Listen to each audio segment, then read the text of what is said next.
I pray God will give Asiwaju the courage to do it, because it will affect even himself. It will affect all the APC powers. It will affect all the MDs of banks. The MDs of banks are the destroyer of this system. The powerful, the high and the mighty. He is stepping on their toes. I pray God give him the grace to do it. The next thing he should do, tell him if you know him, is to restructure this country. Nigeria is a fraud. One particular tribe repressing the whole of us. Did you hear what Central Bank governor wants to do? Just a department, the operation department of Central Bank, to be moved back to Lagos, where you have 99% of the headquarters of bank. The North is agitated. Don't take Abuja back to Lagos. They don't care. If you all become beggars, it's okay for their oligarchic mentality. I talk like no other pastor talk. I talk like no other pastor talk. Because I have seen into governance, I have seen into the church. And I know where the problem is in this country. Are you hearing me? They may not like what I'm saying, but they cannot dispute the truth. This country cannot go on like this. Okay, I was talking about those who migrated. I don't blame those that want to japa. You know, initially I was saying don't japa. Do you hear me say that again? Japa if you want to japa. Because you look at the country and say, what future? If it goes on like this, what future? If it goes on like this, civil war is imminent. If it goes on like this, military intervention is imminent. Do we want to go back to that? No. Something must happen. I have always believed that something must happen. Do you see the way we pray in this church? Make Nigeria one. We don't pray. Nigeria is not one, and it can never be one. We are different nations tied together by force. We should still be one country, but let everyone govern itself the way he likes. Are you hearing me? Let the Niger Delta have their oil. Let the East have their resources. Let the Yoruba people have their resources. Let the North have their resources. Let them manage their security. Give them state police. Let everybody guard his borders. Let everybody generate his economy. Why must we generate oil in the Niger Delta and take it to the North? Why must we generate IGR here, or the VATs, and take it to the North that generate nothing? The 10 key northern states have Sharia. Sharia says no to alcohol. Sharia says no to tobacco. But alcohol and tobacco is what gives us VAT here. And you take the money from there to spend where you say you don't want, but you like the money. Fraud. Fraud. Fraud. Fraud. Unfairness. Injustice. Where did we sit down to make Nigeria 36 states? Where did we sit down? Nigeria was negotiated 3 regions. North, West, East. 1963, by plebiscite, Midwest came in. Where did we sit down and say we shall be 36 states plus Abuja, and the biggest one taken to the North? More local governments. Then we came with federal character. You are qualified, but from the tribe you came from, you can't be qualified. Now, you can't pass any law in that National Assembly without Northern approval. They are in larger quantity. Deliberately made so. So how do we go from the lie that the unity of Nigeria is not negotiable? We should discard that. You cannot amend 1999 Constitution and say you are doing anything that will benefit the people. People are eating. They are at an advantage and they don't want to lose that advantage. You cannot amend a lie. The 1999 Constitution says we Nigerians. We the people. We the people of Nigeria. Who are the people? So, in the first instance, the Constitution wasn't a people's constitution. Direct message to people from Southwest. They have been calling us Northerns, all sort of filing names, that we are parasites, that we are useless, that they are going to teach us a lesson 2027. That even if Tinubu excelled to become the next president of Nigeria, that they are going to bring somebody from South, not the North. maybe they have baby mentality. They don't know the north. They don't know our history. One state in northern Nigeria is equivalent to the whole of Southwest. My lecturer once told me something. My Calabar lecturer once told me something. He said, never ever in your life trust a Yoruba land. He said, if a Yoruba man shake your hand, he mean maybe or no. While in your heart, he mean yes. While in his heart, he mean no. He said, if a Yoruba man nod his head, he mean no. They are hypocrite in nature. He said, never ever trust a Yoruba man. Our northern brothers, they make a great mistake. Me personally, I did not vote for Tinubu because I already know the nature of Yoruba. They are hypocrites. They behave like chameleons. And once they hijack power, their true color will prevail. And we have seen what Tinubu is doing, what Tinubu is trying to do regarding the tax reforms. The governor of Bauchi, Bala Mohammed, has warned President Bola Tinubu that his reform policy is anti-northern Nigeria. That we are going to teach him a lesson. This is not oligarchy. You understand? If he insisted that he is arrogant, that he insisted that the tax reform must come to stay, we are going to teach him a lesson. 2027, he's going to lose election. His state, where he come from, Osun State and Lagos State, did not vote for him. 2023 election. He did not win election in Osun and Lagos State. Did not voted for him. Me personally, I did not vote for him. And this fight did not voted for him. He only got 8.4 million. This fight, four people came from the north. He did not even get a massive vote. You understand? Let me assure you people from Southwest that we are going to teach you a lesson. This is your hypocrite nature. We are going to teach you a lesson. You are going to lose election. And once a Yoruba man loses election, a Yoruba man will never ever rule this country. Even thinking of becoming a vice. Let me tell you, we are going to teach this Yoruba. This direct message to Yoruba land. Once Tinubu lost election, no any Yoruba man will ever click to power again. This is a message to you because we have already identified your hypocrite nature. My father told me, he said never, my Calabar lecturer told me never ever trust a Yoruba man because they have hypocrite nature. They have what they say and what they mean are two different things. Never ever trust them. They are hypocrite people in nature. This is a direct message to you. I'm just warning you, Yoruba people, that calling us all sort of names, insulting us on Twitter, TikTok, and Facebook will not make you to become a president 2027. Tinubu is OTP. After some initial issues around the propriety of sending it to the House of Representatives, basically seeking to have Nigeria restructured. Tell us why this is your concern at this point, what the draft bill is about, and what are you trying to achieve? Are you speaking for yourself, or are you speaking for either the Afenifere or the Yoruba Elders Council? Thank you very much. So many questions roll into one.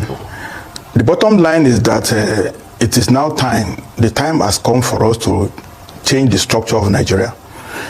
If we don't do it now, and we go into the next election in 2017 with what we have now. 2027, sir.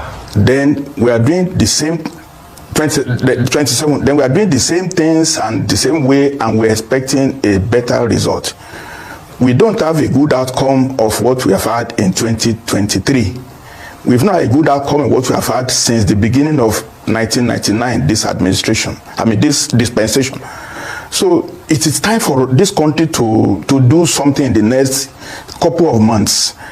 And being a student of Nigerian politics at my age, I know, for instance, you cannot get anything done through National Assembly as a private member, private citizen.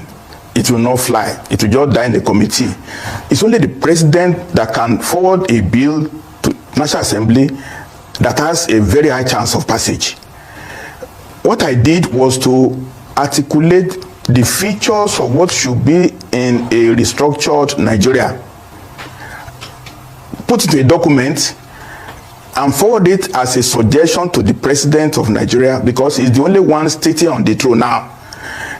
It's now left to him to really go deep into a sense of nationalism and patriotism, to do something about it, because thinking of a second term or whatever time it is, the country is bleeding profusely. There's a news yesterday about government having borrowed $4.5 billion, this administration alone. We are borrowing money to service bureaucracy, 36 states of consumption, 774 local governments of profligacy. There is no money to do anything serious for the masses again.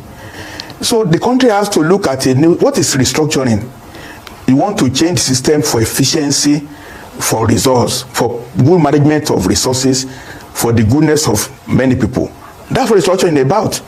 It's time this country takes it serious. And if you don't do anything the next few months, we go into 2027, we'll be in a very big trouble. That was my motivation. Okay, so elaborating on the key components of your proposed new governance model for Nigeria Act 2024, let's talk about its economic implication and how it would affect governance efficiency.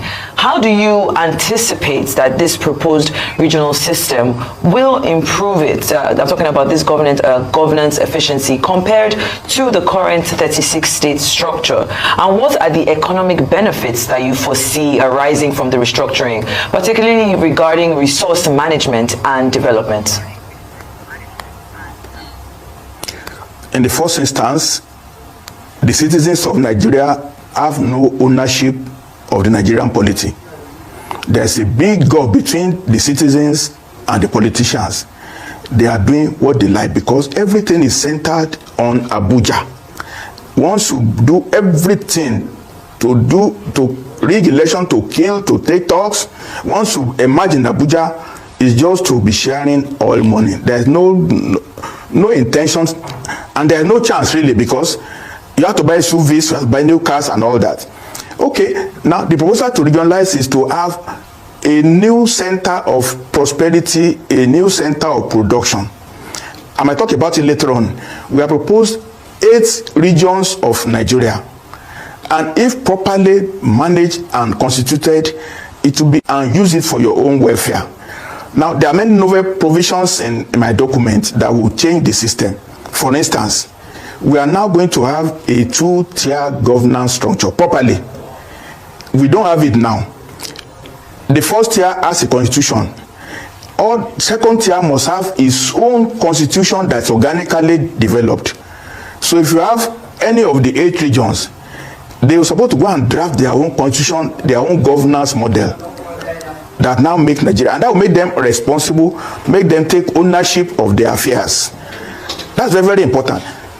Secondly, the election system will change totally. In fact, there is no federal elections anymore, which is very wasteful.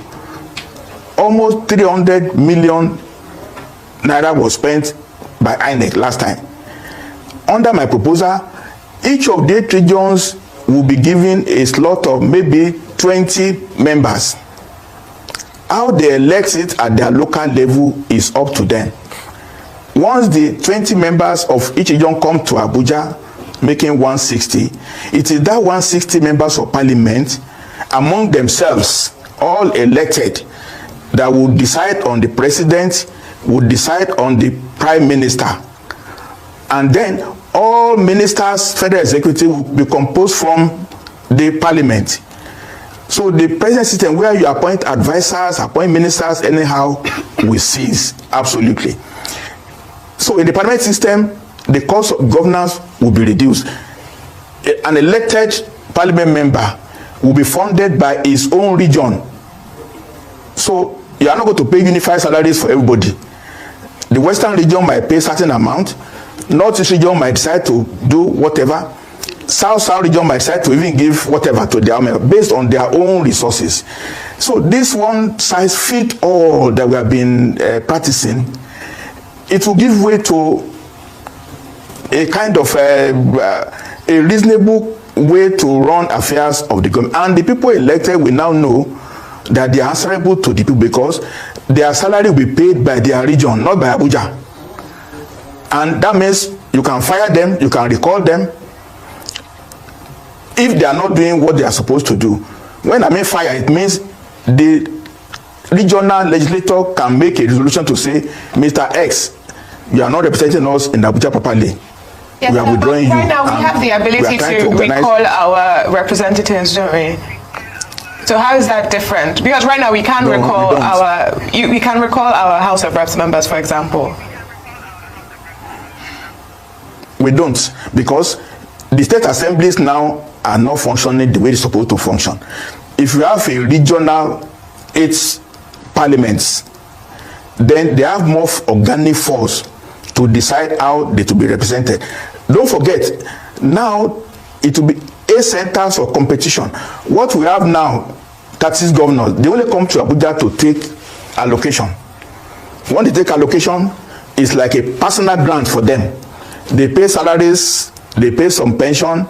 The rest of the money, nobody knows, and nobody is accountable. But once you have a proper parliament of a region, it will carry more weight. People will have ownership. And then looking to Abuja all the time for solution, no, you look to your own region. This is how it was in the 60s. Nothing wrong about it. Western region then was functioning as a semi-autonomous part of Nigeria. The then government in the Western region was doing what is right for the West. The East was doing the same. The North was doing the same. If we continued with that framework, we will have been different country by now. Okay, sir, thank you. Now, in your proposal, you say that the federal government should compromise of no more than 9 ministries and ministers, adding that the United States has just 15 cabinet ministers, while Nigeria is not even up to just a state of Texas or New York, which is, I found really fascinating, because New York State does have a budget this year of over $200 billion, close to $250 billion, whereas Nigeria is not going to generate even a quarter of that income this year. We're not expected to generate that much money. Now, do you think that our current system is overburdened, where we have a system with over 40 ministers? And do you believe, especially relating it to the conversation around minimum wage, do you believe that this is why the federal government or the governors are saying that they cannot afford a minimum wage, is because they are paying the higher levels high wages, and we have too many ministries and too many ministers and not a large enough economy or budget? You put your finger right on the point. In 1967, we started creating states. We started balkanizing Nigeria into small units. Everybody wanted to have a state of his own. Every little piece of Nigeria wanted to have its own territory. So we have so many governors, so many local government chairmen. When money was surplus, all the money was flowing in the 70s and the 80s. Fair enough. But the country is now broke. All money is going to recurrent expenditure. We are borrowing even to pay salaries. It makes sense economically, therefore, that you have to cut down unless you bleed to death. So if we have just 8 ministers, it means we have cut down the cost of governance drastically.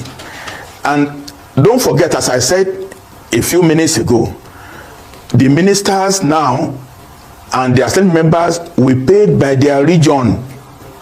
They are not going to come to Abuja to claim any oil money that is being shared, allocation.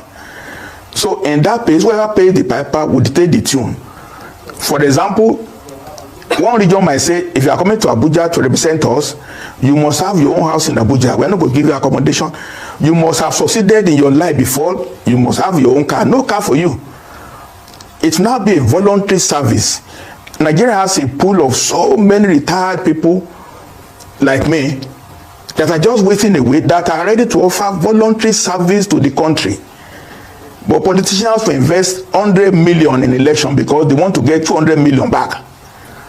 So this dog eat dog and just winner takes all system has to give way. It will replace. I know it's not going to be very easy at all. It's not going to be a tea party. I know. But the country must be sensitized now that what we are doing now is not working. It will never work for us. We will remain slaves in our country. We drove the white people away. We now have black people that are lording over us, and it's going to be a big contest to really make them see reason. We cannot fight them because they are Nigerians. We have to keep appealing and keep putting pressure until they know that they have to do the right thing. All right, Dr. Fakunda, thank you so much. But I'm wondering, why do you think that the current president, the sitting president, Asiwaju Bola Ahmed Tinubu, will be interested in your proposal? This is a man who campaigned and has said that he is on track to making sure that Nigeria fulfills its potential. Why therefore, do you think that he will be willing to push this bill and submit it as an executive bill to go into regional government, when as at today his focus seems to be the empowerment of the local government, all the 774 of them, with the 36 state governors, so that these governors do know they will no longer be able to treat local government chairmen as their appendages. So what is in a president who was elected by Nigeria, what is in it for him that you think is better than what he's already doing? And how do you think that this aligns with what a few House of Representative lawmakers are saying regarding parliamentary system of government, and a similar proposal but in a slightly different way, without necessarily going into regionalism that you are proposing? Thank you very much. From all indications, I'll be honest with you, it will appear that the president did not prepare adequately for governance. What am I saying that? If he did, the way he announced petrol subsidy removal, there ought to have been, he had February to May that he won election. He ought to have prepared a detailed plan on how to transit from subsidy to no subsidy. Okay, fine. Governance in Nigeria is complicated and it's not very easy. So we have to support him. We have to wish him well. We have to make proposals for him to consider. We cannot leave governance to him alone. We are all citizens, we are not conquered. So somebody like me and many other women Nigerians now have to make him see reason on why it is good. And I trust his good judgment. I trust his humanity. I trust his sense of patriotism, that he will not just see a good idea and just throw it away for the sake of it. Even at the cost of the so-called second term, if somebody say, look, I will rise and make a name for myself and really change this country for prosperity. I'm optimistic that now that we've put document into the public space, all Nigerians are talking about it. In actual fact, I'm so mesmerized with the response I've got on this document. It seems the country is yearning for a document, an idea that they can buy into. So the security services, I know they like monitor what is going on. If they are monitoring the content of people's discussion, they will have seen now that there's a game changer in the atmosphere. And I might say that as today is a religious day, our brethren were Muslims. In the Christian environment, the wall of Jericho did not just come down. It took concerted pressure and push. Existing orders will not give way unless citizens demand it. Power is not granted a la carte. While we trust the president to do what is right, we have to push him. So I'm appealing to all Nigerians to take this idea. It's beyond me now. I just wrote a document, 18 pages, and everybody is buying into it. We now have to go further and talk to the senators, parliament members. We need a change. We cannot continue what we are doing now and hope for the best. And in my document, at page 7 or thereabout, I propose the fact that we must have leadership councils in the new proposed 8 regions to take ownership and demand accountability and demand that National Assembly should not keep ignoring Nigerians. They ignored Nigerians on the matter of their buying vehicles for themselves. Nigerians shouted at the top of their voices against buying SUVs, but they stuck to their guns, which made them realize that it cannot continue like that. They must live and act according to the will of the people. So it's a big battle, it's a big pressure, but I trust their good judgment too, because we are all Nigerians. They themselves will not be happy the way we are now. It's in the record. In my own state, one legislator went on with SUV. He was nearly killed with the SUV. The masses are not happy with the National Assembly. They have to get their ass correct. Change has to come before the next elections, absolutely. The president has to do the needful, and I'm praying for him to do the needful, to see the reason with Nigerians and put his name on the marble of time.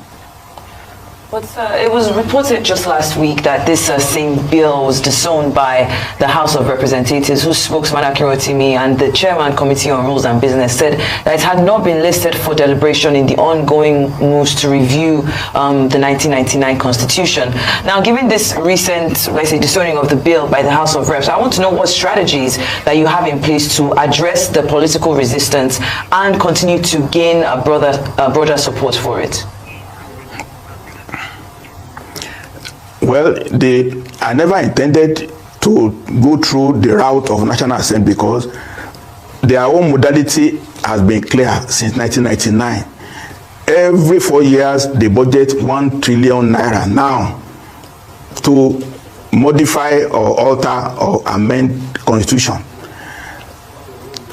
People uncharitable will say, oh, it's just money for the boys, they are not really doing anything, but I will not go that far. When they inaugurated the committee this year, they said they want to amend some areas of the Constitution. Amendment is not enough. We need to make a fundamental change.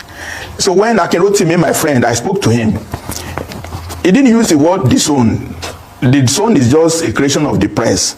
He just said this bill is not with them in the National Assembly, which is an accurate statement. I never wanted it to be submitted to National Assembly because it will die in the committee. My own approach was to produce a document that has features of what would be good for Nigeria. Put it in the public space for people to see whether it's a good idea or not. Now, after 2-3 weeks of public discourse on it, it appears as if there is some traction on my ideas.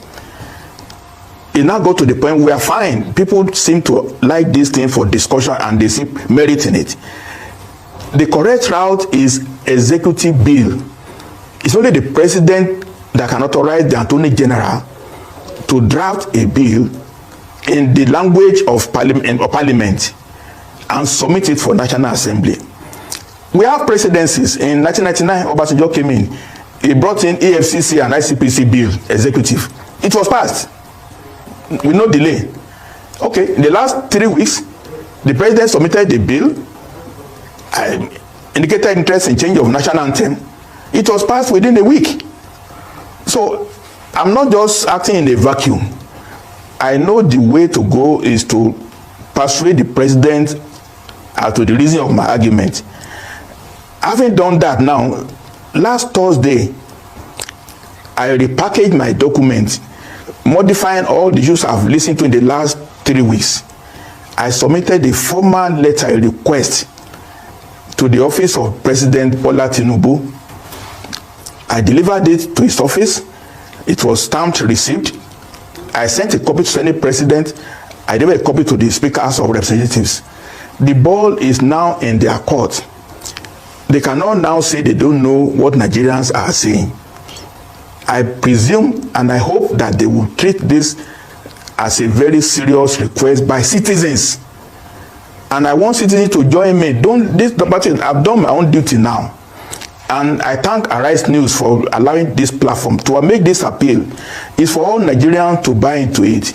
My proposal is not silver bullet 100%, but let Nigerians look at it and sift out the best that will work and let the government send the bill to their. And then I must say, the document is not the constitution itself. It is for National Assembly to pass a law that will kickstart the process of getting a new constitution.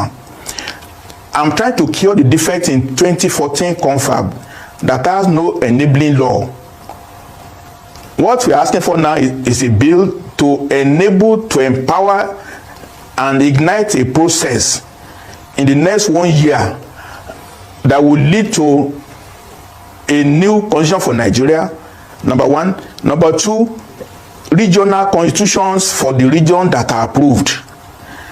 We are now going to have effectively 2 tiers of government.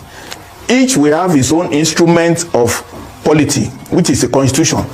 That's a very fundamental dispatch of what we have now, where we have one constitution covering everything in the unitary way. So the process is on, and it's not a cut and dry thing. We are going to keep pushing and keep pressing. And I'm optimistic that things will come out eventually. Thank you, sir. Now, I'd just like to ask about maybe the practicality of some of your suggestions. For example, speaking on the Western region, you included the Bini people, the Ogoni, the Ishan, the Yoruba, but you also said there's an option for the Southern region to include the Akoko Edo people and the Ishakiri of Delta states. So within this, it seems to be tribal divisions, even within states. Do you believe that it is practical to divvy up states in this manner? And do you believe that by separating people who are currently members of the same state, such as the Ishan, the Bini, and the Akoko Edo, and people within Edo states, do you believe that by separating these people, that it would make your suggestions very hard to practically implement? And do you believe that in doing this, or carving up the regions in this way, that you create new minorities and possibly new tensions within these regions? That is not true. Respectfully, I must state. Take the Western region. Get it in my document. The Western region will include the Okuns and the Buminas of Kogi and Kwara, and then Akoko Edo, Ishekiri. Optional. If there have to be a plebiscite, nobody is going to. It's not a military regime. The document is for discussion. At every step in the next 1 year, there will be a move to ascertain the wish of the people. The Okuns and the Buminas has been claiming that they are more at home with the Yoruba Western region. So there will be a decision to test it out. If the result comes 55% yes, then they move. Ishekiri is also, they'll be claiming that they are more Yoruba than otherwise. They will be given the chance to decide. But the most important thing now is that in each of the 8 regions, they are going to have a constitution.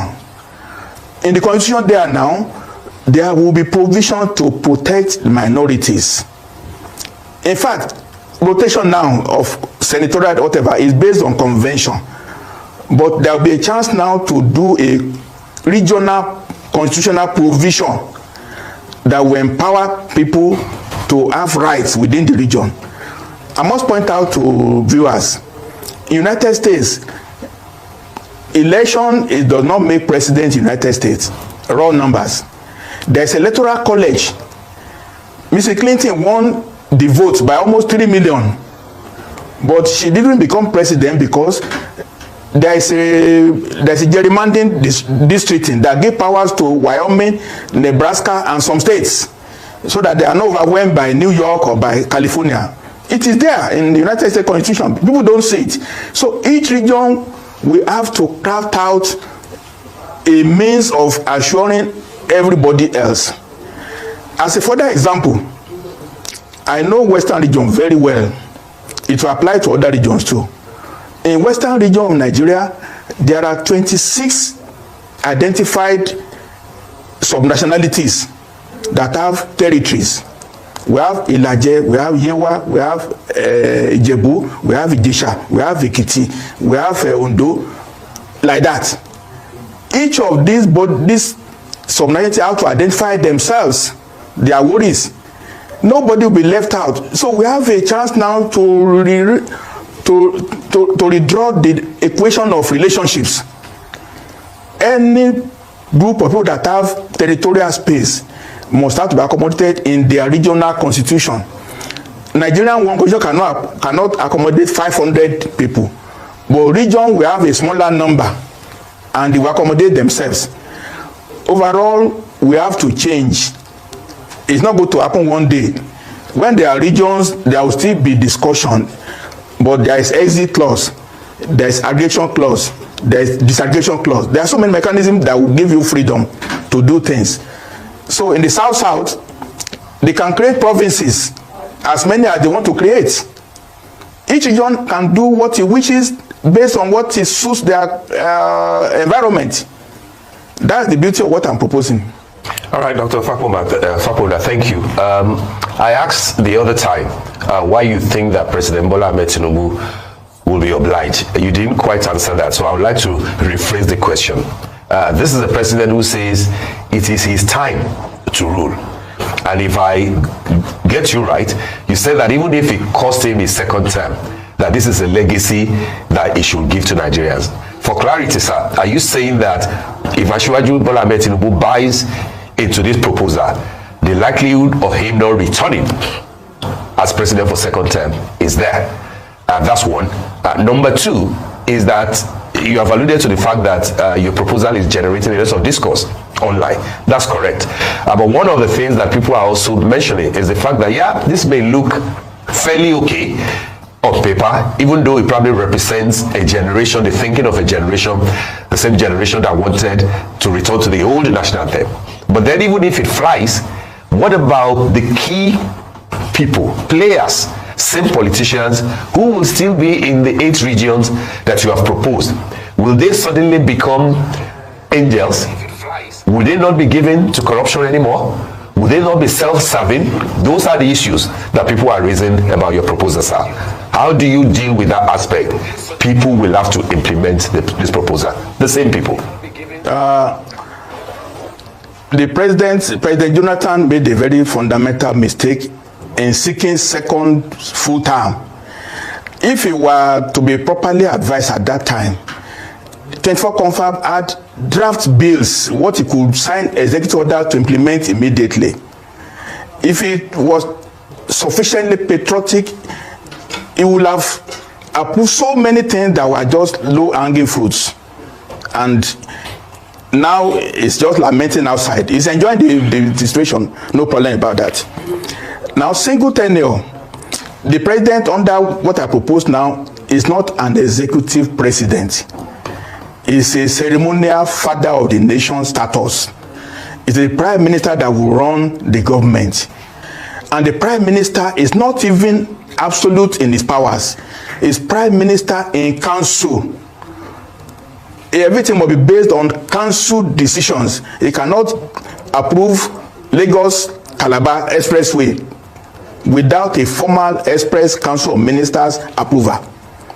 And don't forget, the ministers this time around will be elected members of parliament. If they don't agree with the prime minister, they can withdraw from the executive and go back to their seats in the parliament because they are representing their people. There are so many provisions that will change what we have now. We are not grafting what we have now to what is to be. Totally new system. I want Nigerians to read and study the document properly. So, President Tinubu has a grace of God. Nobody knows he will be president. He's free to decide whether he wants to play God or not. But I have confidence in his good nature and his being a nationalistic, patriotic person. Let him wear that cap. And for you, how many years did the Murtala spend in the Nigerian government? How many years? We still refer to what he has done. He brought Abuja into place. We can say all the things that Murtala did in less than 6 months. It's not how long, but how well. Now, as a matter of attitude, change is very difficult. Can you imagine if India and Pakistan are still together up to today? If India and Bangladesh are still one country today, will they be quiet the way it is there? Attitude of everybody, change is very difficult. If individually, you have served 35 years in government, you know your retirement is age of 60, but you are still G3, you don't want to go. The fear of the unknown is there. Okay. But it takes somebody like me to know that change is permanent and you have to change. We will change. We have to keep talking and we have to keep persuading. That's what I believe. All right, so the president should sacrifice his own ambition to rule for the greater good of the nation. That's what I think that you are trying to say there. But I do get you, sir. Dr. Ake Fakoda. It might still win. It might still win, okay. As a ceremonial president. Okay, all right. Thank you so much, Dr. Fakoda.